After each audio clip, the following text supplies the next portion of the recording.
좋아요와 구독하기는 사랑입니다. 네, 안녕하십니까. 2018년 4월 17일 고품격 부동산 방송 부동산 별별 수다에 오신 여러분을 환영합니다. 자, 한 주간의 부동산 이슈를 다루는 부동산 별별 이슈 시간 한번 진행해 보도록 하겠는데, 오늘 함께해 주실 강소영님 반갑습니다. 안녕하세요, 부동산입니다. 아싸. 네. 자, 오늘 함께 나눌 이야기는 크게 네 가지 정도 준비를 한번 해봤는데요. 일단은 가슴 아픈 소식이 하나 들리고 있습니다. 일단 480억에 여의도 오피스텔을 62채 가지고 계셨던 분이 경매로 지금 거의 다 날아간 상황이 발생을 했어요. 네. 뭐 일단은 여의도 오피스텔 62채면은 굉장히 많은데 어쩌다가 이렇게 안 좋은 일을. 그리고 이 오피스텔이 네. 그냥 싼 오피스텔이 아니라 네네. 되게 고급 오피스텔, 비싼 오피스텔이었거든요. 그래서 저도 되게 모양도 되게 신기하게 생겼고, 여의도에 또 건물이 그렇게 막 많이 새로 지어지는 도시는 아니잖아요. 그렇죠. 원래 여의도가. 그렇죠. 그래서 지어질 때 와, 저 건물도 되게 신기하고 비싸다. 네네. 뭐 이제 그런 느낌 정도가 있었는데 네. 기사를 보고 사실 좀 마음이 아팠어요. 대체 근데 어디서 근데 이런 아니, 기사는 근데- 어떻게 발굴했는지도 모르겠어. 아니 근데 62채나 샀는데 예, 이게 예. 경매에 들어갈 때까지 뭐 이렇게 조치를 안 했나요? 이게 보니까 되게 안 좋을 때 네. 시행사가 네. 못 팔고 비싸가지고 안 팔리고 있던 오피스텔들을 조금 할인해 준다는 조건으로 해서 좀 대출 이빠이 껴가지고 전문 용어 이빠이 껴서 좀 이렇게 받으신 것 같더라고요. 그래서 뭐 이 소유자분께서는 세를 어느 정도 놓으면 네. 충분히 대출 이자를 내고도 돌아갈 수 있겠거니 이렇게 생각하시고 나서 물건을 한꺼번에 근데 세가 안 빠졌나요, 그러면? 건물의 절반을 이런 식으로 시행사가 갖고 있던 물량의 네. 절반을 떠하는 거래요. 그러니까 음. 되게 나름 기회다. 음. 싸게 받을 수 있으니까 네네. 기회라고 생각하고 받으신 것 같아요. 아 그런데 월세가 안 맞춰졌나요?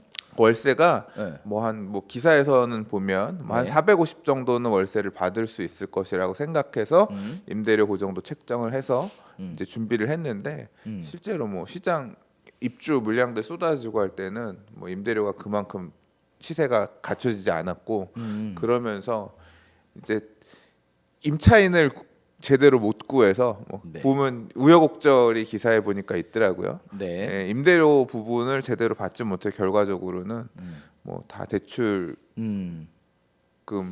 근데 이분 원래 사실 때 네 돈 안 들이고 사신 거 아니었어요? 대출로만 다 사신 거 아니었나요? 그거는 그 부분까지는 정확하게 잘 모르겠어요. 기사를 보면은 예, 대출을 400억 넘게 받아서 예, 네, 보증금이랑 뭐 이렇게 해가지고 예. 거의 회사에서 또 8억 빌려주고 예, 뭐 그래가지고 뭐 돈 안 들이고 산 걸로 알고 있는데. 구체적으로는 봐야겠죠. 세부적으로는 아무리 그래도 자기 자본금이 아예 없이 그렇게 대출이 떠안겨지나?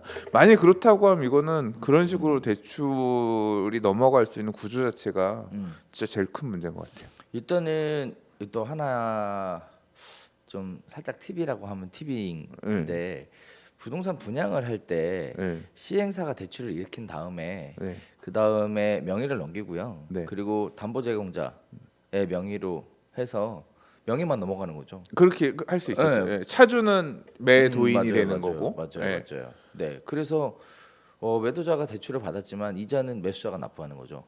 담보 제공자가 되니까. 담보 제공자가 그렇게 해서 예. 그런 식으로 해서 사실 예. 작업 많이 하거든요. 대출 풀로 땡길 때. 네.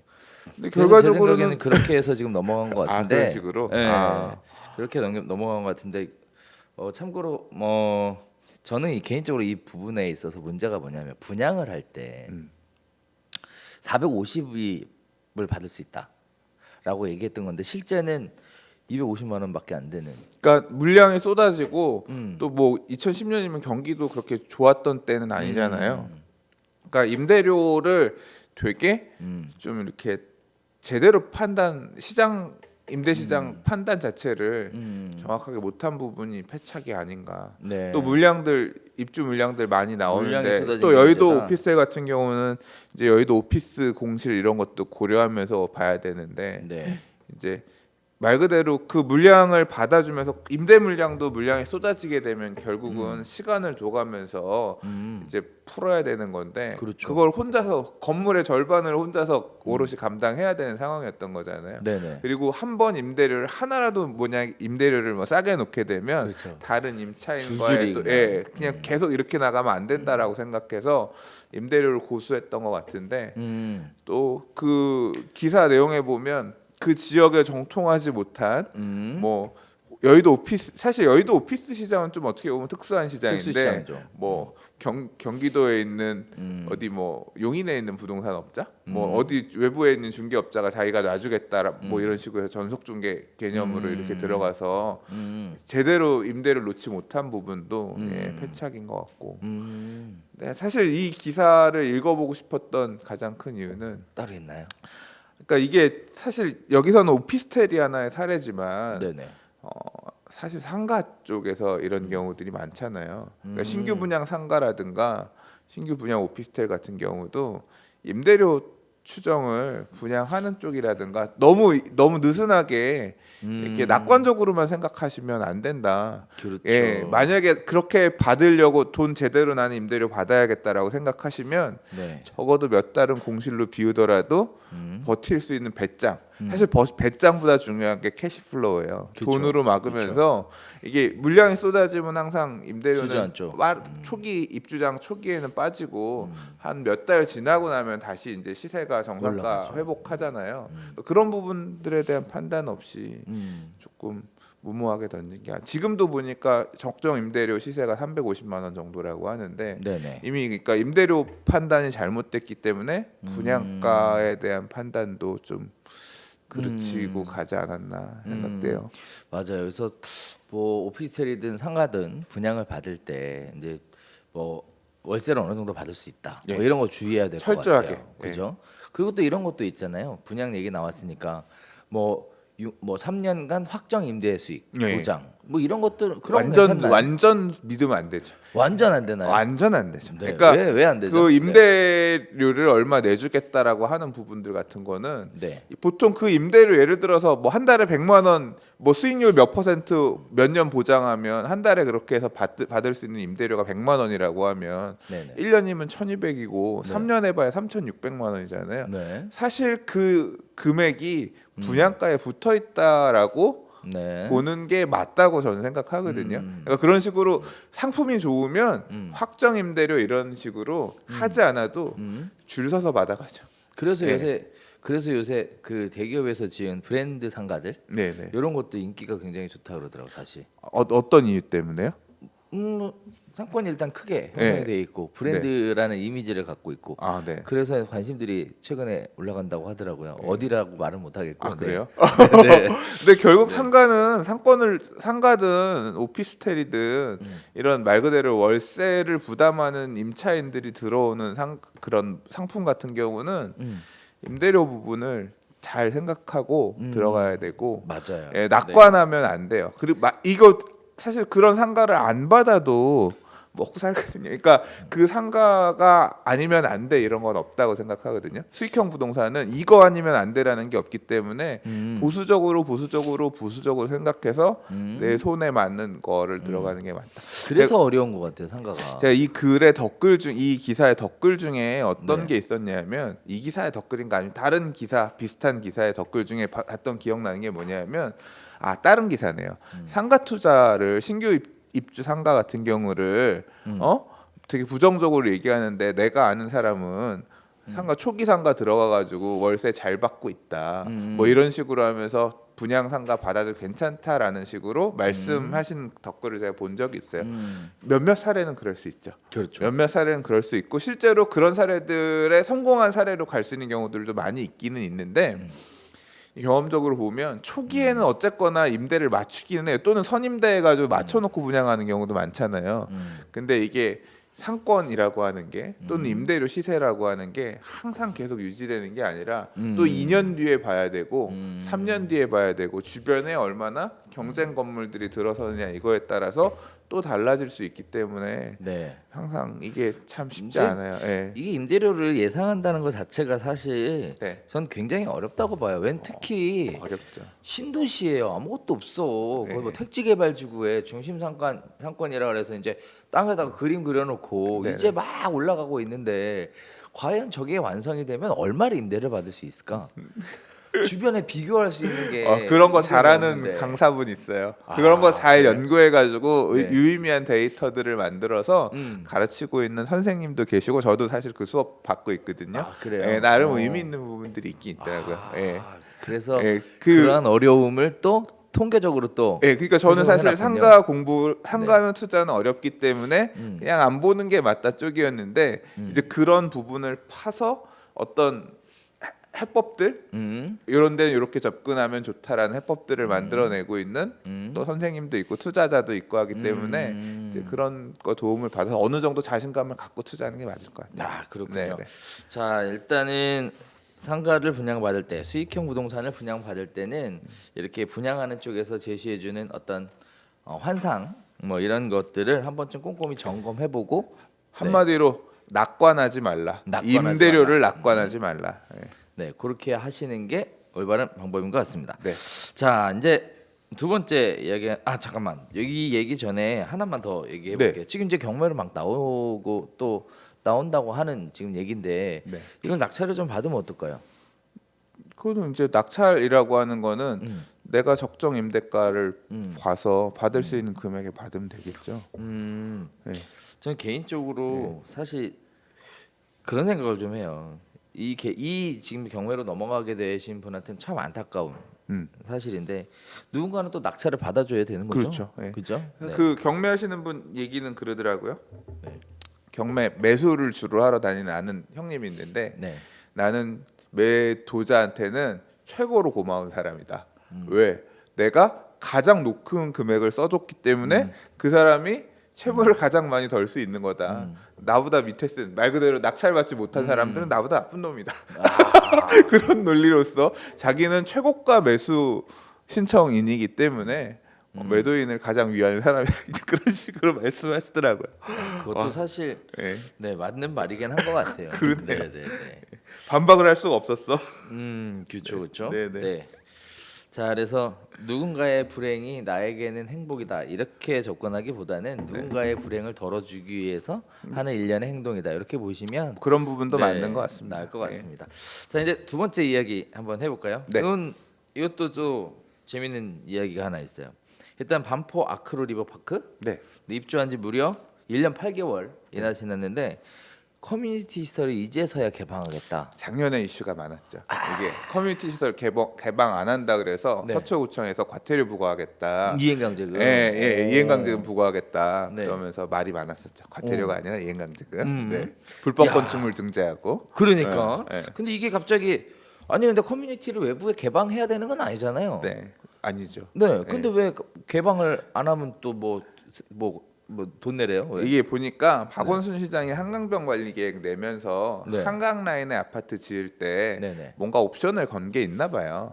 그래서 여기가 이제 건축 허가 받고 할 때 특별 건축 구역 지정을 하면서 네. 이제 특별 건축 구역 지정하면서 원래 이제 층고도 뭐 38층까지 일단 아파트도 38층까지 최고 높이를 높여주고 네. 그다음 층간 높이도 좀 높게 해주고 이런 식으로 좀 혜택을 줬대요. 혜택을 주는 대신에 니네도 뭔가 내놔라. 그게 이제 커뮤니티였나 봐요. 아파트 안에 있는 커뮤니티를 외부에도 좀 개방을 해라. 이제 그런 조건으로 뭔가 어떤 허가를 내줬었나 봐요. 네. 근데 이제 입주하고 나서 허가를 받을 때는 받을 때고 짓고 나서 이제 개방을 안 한 거죠. 이제 개방을 안 했다라기보다는 뭐 기사 내용에서 보면 개방하는 조건, 그러니까 외부에서 입주민 커뮤니티를 이용할 때 내는 비용을 얼마를 낼 거냐, 이제 이런 부분을 서초구랑 협의를 해서 정해야 되는데 그런 내용이 정해지지 않으니 이 아파트 입주민들이 원하는 수준이랑 서초구에서 생각하고 있는 납득할 만한 금액이랑 이게 안 맞으니까 개방을 못했던 것 같아요. 그러니까 이게 이런 거죠. 네.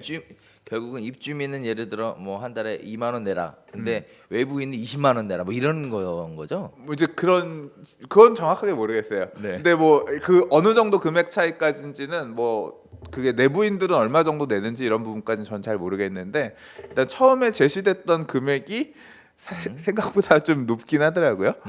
그래요? 예, 네. 높았던 것 같아요. 근데 아무튼 서초구에서 그 금액대로 외부에 개방한다는 거는 실제로 그 돈 주고 누가 쓰겠냐 뭐 그런 부분도 있을 수 있는 것 같고 그리고 또 외부인들한테 얼마 정도 뭐 전국 팔도에 있는 사람들이 다 가서 쓰면 안 될 거 아니에요. 그렇죠, 그 그렇죠. 용량이 있는 거니까 그래서 네네. 그 숫자 등록할 인원 수 제한. 있는 인원에 대한 부분이나 이런 이제 기준들이 이제까지는 없었다 보니까 이제 이게 사실은 요번에 이제 기준이 하나 서초구에서 서초구랑 협의를 해서 이제 기준이 만들어진 것 같아요. 그래서 이제 그 내용대로 개방을 하겠다라고 하는 거니까 이제 운용이 되겠죠.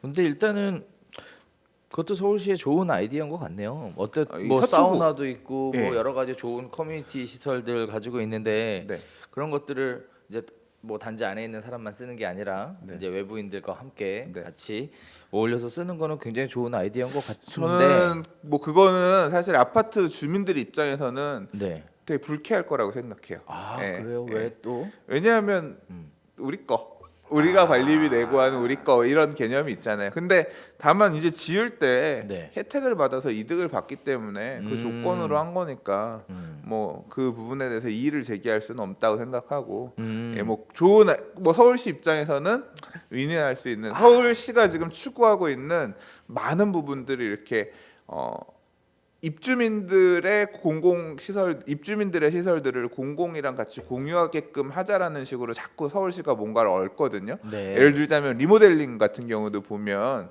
네. 이제 면적을 넓히는 형태, 뭐 수평 중층형 리모델링이나 이런 거 할 때 보면 이제 그 입주민 주차장이라든가 네. 뭐 이런 공간들, 공원이라든가 이런 공간들을 외부에 개방하게끔 하면 인센티브를 더 주는 형태로 해서 네. 많이 만들거든요. 그래서 이제 어떤 그런 과정 중에 하나다. 예. 그게 가면 갈수록 그 지자체가 똑똑해지는 것 같아요. 공짜로 공짜로 사업하잖아 인허가권을 지금. 가지고 그러니까 말이에요. 인허가권을 가지고 사실 근데 그게 이제 서울시가 이 우리나라 땅이 국공유지가 너무 많고 이런 주택지라든가 이런 부분들이 다 국가가 많이 가지고 있는 경우라고 하면야 네. 나라가 나라 땅에다 뭐 하면 되겠지만 사실 사유지가 워낙 많다 보니까 이런 식으로밖에 민간 결국 그 쓰는 사람들은 서울 시민들이 쓰는 거고 서초 구민들이 사실 그 공간들을 가서 쓸 거 아니에요. 저 용산 구민이 서초구 가서 그 입주민 커뮤니티에서 쓰진 않을 거 아니에요. 그러니까 네. 그렇게 뭐 나쁘지 않은 방향인 것 같긴 하네요. 큰 공리적인 측면에서 볼 때는 그럴 수 있는 것 같고 사실 이 이슈가 되게 저는 좀 눈여겨봤으면 싶은 게 어떤 하나의 기준이 만들어졌다는 데에서도 되게 의미가 있고 그다음에 그 옆에 보면 사실 이제 신반포 1차 아파트 재건축인데 서쪽으로 보면 반포 1, 2, 4주구가 이제 재건축을 할 거고 동쪽으로 보면 그러니까 한신 3차, 신반포 3차랑 경남 아파트, 뭐 우정 에셰르 이렇게 통합 재건축하거든요. 네네. 여기들도 다 이 아파트처럼 이 특별 건축구역 지정을 받아서 좀 인센티브를 받아서 이런 식으로 입주민 커뮤니티 시설을 외부에 개방하게끔 하는 조건으로 사업을 추진한 것 같아요. 그래서 지금 이 아크로 리버파크의 사례가 주변에 한강변에 있는 아파트들 또는 뭐 이제 다른 지역에서도 만약에 이런 식으로 비슷한 사례가 나온다고 하면 네.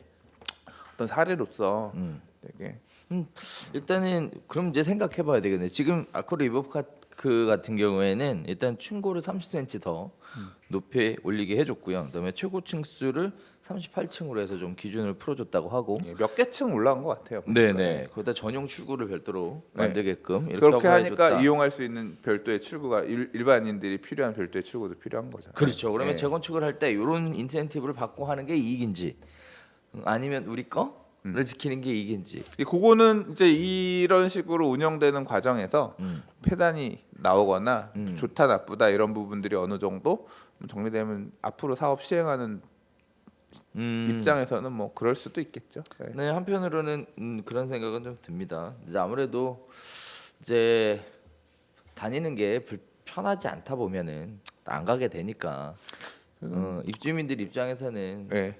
왠지 좀 불편을 줄 것 같은. 결국 만들어 놔도 거의 외부인들이 쓰기는 한계가 있지 않을까 싶어요. 그러게요. 개인적으로는 뭐 저도 그럴 것 예, 같아요.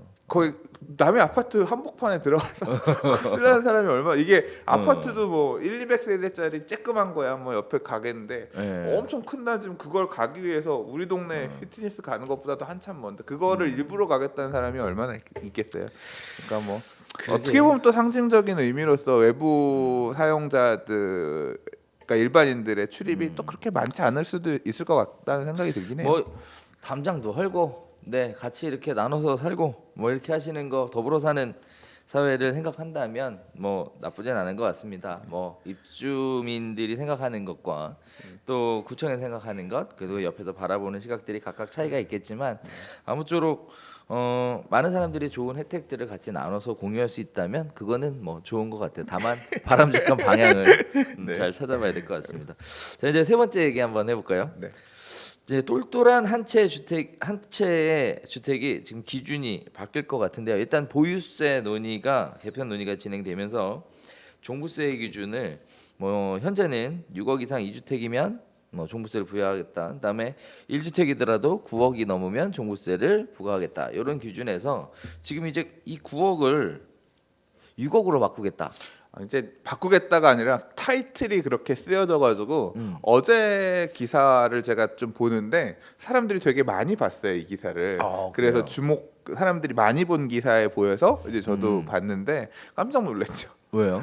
그 전에 보유세 그런 얘기 아니에요? 기준을 네. 야 지금 집값이 서울에 요새 계속 기사가 나왔던 게 서울의 네. 평균 아파트 중위 가격이 6억이다, 네네. 7억이다 이게 올라가면서 서울에 그냥 아파트도 6억 7억 시대가 왔네. 그렇죠. 이런 얘기가 오고 있었는데 음. 고가 주택의 개념을 지금 고가 주택의 개념이 9억이었는데 그렇죠. 중위 가격 밑으로 내리겠다는 얘기잖아요. 그 얘기는 그러면 야 이거는 너무 아무리 정부가 세금에 눈이 멀어도 또는 아니면 정부가 부동산 가격을 잡기 위해서 뭐 생각을 한다고 하더라도 이거는 좀 너무 과한 거 아닌가 싶어서 네. 제목에 눈길이 가서 이제 글을 읽어봤는데요. 네네. 그 뭐 얘기 안은 네. 논의해볼 안 중에 하나다. 네. 그러니까 지금의 9억을 그대로 유지할 거냐, 네. 아니면 9억의 기준을 12억 원으로 올릴 거냐, 네. 아니면 오히려 이게 보니까 이명박 대통령 시절에 네. 이제 그 완화를 했던 것 같아요. 그렇죠. 다시 그래서 강화를 하겠다라고 하는 기준, 과거로 회귀할 거냐라고 해서 뭐 그거를 6억으로 낮출까 뭐 정도. 이게 사실 이제 전 개인적으로 기자들이 말만 드러내기 내용이 아닌가. 실제로 협의하고 네. 있는 뭐 조세특인가에서 이제 왜 그러냐면은 하고 있는 부분인 것 같아요. 왜 그러냐면 이게 네. 이제 가격이 말로 올라가고 부동산 관계 뭐 활성화도 좀 시키고 뭐 여러 가지 이유들 때문에 있었는데 아시다시피 종합부동산세라는 것 자체가 재산세 이외에 네. 추가로 받는 거잖아요. 그렇죠. 그렇죠? 근데 이제 가격이 많이 올라가서 지금 서울의 아파트들 중에 6억 안 넘는 게 아마 손가락에 꼽기가 어려울 정도 상황인데 그러면 이거를 1주택밖에 안 가지고 있는 사람, 근데 내가 원하지 않았는데 가격이 올라가서 종부세에 해당되는 사람, 이 사람들의 숫자가 갑자기 엄청나게 늘어나면 엄청나게 심각한 조세 저항이라는 거를 불러올 수 있는 그런 상황임에도 부분들 불구하고 고려하겠죠. 네. 그러니까요. 그러면은 지금도 사실 네. 한 사람이 두 채 이상 갖고 있잖아요. 네네. 그럼 6억 초과분에 대해서 종부세 내요. 그렇죠. 지금도. 예. 네네. 근데 이제 한 사람이 1주택만 갖고 있는 경우는 9억 초과분에 대해서만 내거든요. 네. 이제 그 차이가 있는 거고 사실 이게 이제 그 고가 주택을 어디까지 볼 거냐에 대한 개념인 건데 뭐 이제 고가 주택을 6억으로 낮추겠다라고 하면 사실 그 개념 자체는 네. 안 맞는 얘기 같고요. 그렇죠. 예, 사실 이 고가 주택의 개념이라고 하는 게 옛날에는 5억이었대요. 5억이다가 6억이다가 9억을 된 건데 이렇게 뭐 지금 강남에 30평대 아파트 한 채에 뭐 20억 시대가 왔고 강북에 뭐 지금 마포레미안 푸르주 아파트가 13억 9천 실거래가가 찍혔어요. 네. 이제 이렇게 고가 주택 물론 이제 그 아파트가 뭐 10몇 억이 넘어가면 고가 주택이냐 고가 주택일 수 있겠지만 기준 자체를 조금 집값이 그렇게 올라가면 고가 주택으로 봐야 되는 기준은 어떻게 보면 상대적인 기준인 거니까 저는 올려야 된다고 생각해요. 그러게요. 그래서 이제 세 가지 안이 사실 들어갔거든요. 현행 유지할 거냐, 아니면 9억에서 12억으로 올릴 거냐, 아니면 되려 9억에서 6억으로 내릴 거냐, 세 가지 중에 논의해 보겠다라고 얘기했는데 현실적으로 가장 이슈가 된 건 이제 9억에서 6억으로 내리면 그렇게 기사를 쓰니까 어? 그 기사를 찍어볼 수밖에 없지. 그래서 기자가 네 머리가 좋아. 머리가 좋아. 작업한 것으로 네 이렇게 판단하고 있는 거죠. 자 아무쪼록 보유세에 대한 얘기는 지속적으로 나오는 것 같습니다. 앞으로 어떤 형태로 정리가 될지는 모르겠지만 손을 전혀 안 대지는 않을 것 같아요. 지방선거 계속 얘기 나오는 거 끝나면 보면. 건드릴 네. 거고 아마 네. 뭐 제가 봐서는 그 저거 뭐죠 공정시장가액 비율 조정하거나 네네. 세율을 좀 건드리거나 그런 형태로 이렇게 하면서 급격하게 올리기는 부담스러울 거예요. 네. 그러게요. 네. 네네.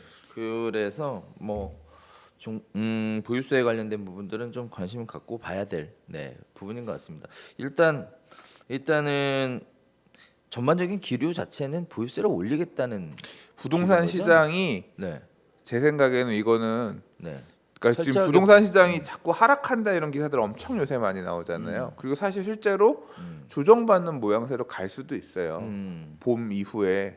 근데 만약에 그런 모양이 보인다고 하더라도 네, 보유세를 올릴 것 같아요. 저는 보유세는 무조건 건드려서 음, 이게 한번 얘기가 되면 경기가 다시 좀 죽는 것 같으니까 보유세를 낮추자 이런 식으로 안 가고 일단 네. 건드리면서 부동산 서울 수도권 시장의 부동산 시장 상황하고 상관없이 보유세는 건드릴 가능성이 높다고 생각해요. 그렇군요. 네. 자, 그래서 보유세, 집 갖고 있는 분들, 부동산 갖고 있는 분들 다 관심 있게 좀 보셔야 될 것 같습니다. 자, 이제 마지막 네 번째 얘기 한번 해볼까요? 강 소장님이 개인적으로 재밌는 이야기를 하나 하셨던데 주목할 만한 재개발 구역이 없어졌나요? 사실 이제 오늘 방송하기 전에 이런 네. 이런 얘기해봐요라고 이제 저희가 얘기를 나눴는데 네. 제가 이제 카톡에다 링크를 하나 드렸거든요. 맞아요. 제가 사실 네. 뭘 하고 있냐면 뭐 조금 짧게 홍보하자면 재개발 강의를 해서 이제 지금 이제 온라인으로 판매를 네. 하고 있는데 강의에 뭐가 좀 빠진 게 있다. 음, 빠진 게 있다고 생각을 했어요. 그게 뭘까 했는데 보니까 이제 재개발 구역에 대한 얘기를 많이 하지 않았거든요.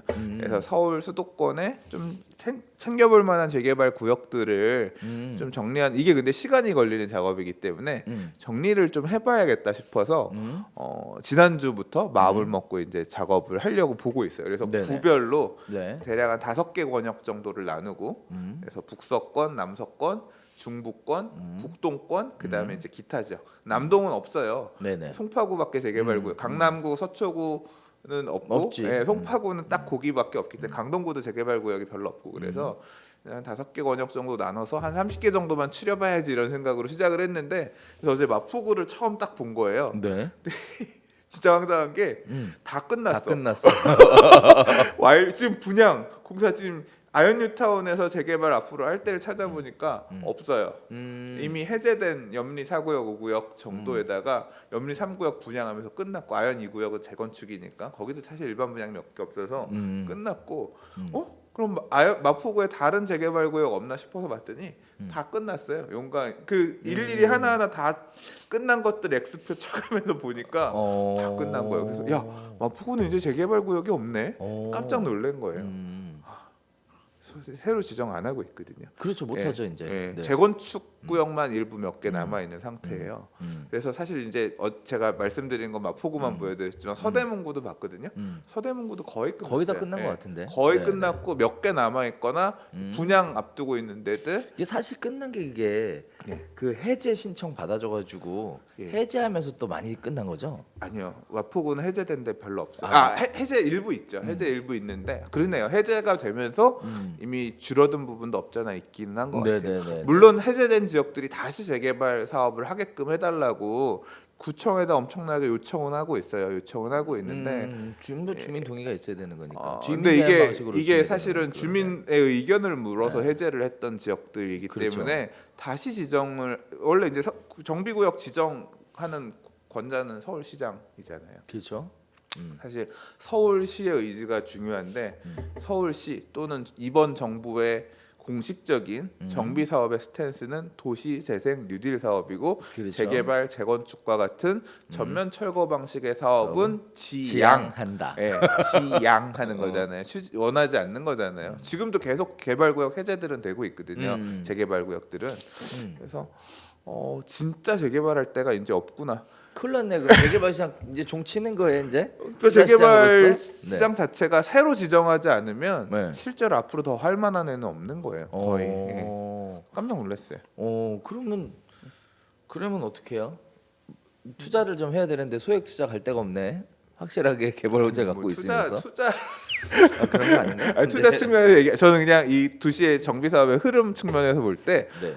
이제 재개발 구역이 정말 많이 남지 않았구나라는 게 확 와닿아서 물론 지방 시장은 다를 거예요. 지방 시장은 다른데 서울 같은 경우는 이렇게 확이 끝나 지금 그래서 구별로 좀 정리를 할 건데 이제 은평구 보고 뭐 종로구 계속 보겠죠. 보면서 네. 좀 도시 정비 사업의 흐름들 좀 정리. 저도 어제 해보려고 합니다. 사실 은평구 쪽 갔다 왔는데 네.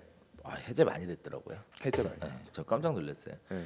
여기 막 군데군데 막 했어서 여기 언제 하나요? 그랬더니 해제됐는데 의외로 생각보다 많더라고요. 네. 해제된 용산도 뉴타운 추진하던 데 중에서 네. 일부 단독 재건축 사업으로 가던 데들 뭐 해제되고 음, 사실 아직 지금 이런 계획 기본 계획도 수립이 안 돼가지고 좀 헤매고 있는 데도 있고 오래 그래요? 걸리는 데도 있고. 한편은 또 그래요. 이게 해제가 됐으면은 이제 누구나 딱 거기에 가면 해제됐다고 알 수 있게끔 돼 있어야 되는데 이게 또 일부 그 약 파는 컨설팅들이 해제 안 됐다고 잘못된 소문이라고 또 이렇게 그래도 하는 그나마 경우들도 있고. 서울시는 클린업 시스템이 갖춰져 있어서 네. 그나마 좀 나은 편이고요. 네. 지방이라든가 행정력이 서울만큼 미치지 못한 지역들 같은 경우는 그런 데들도 많지 않죠.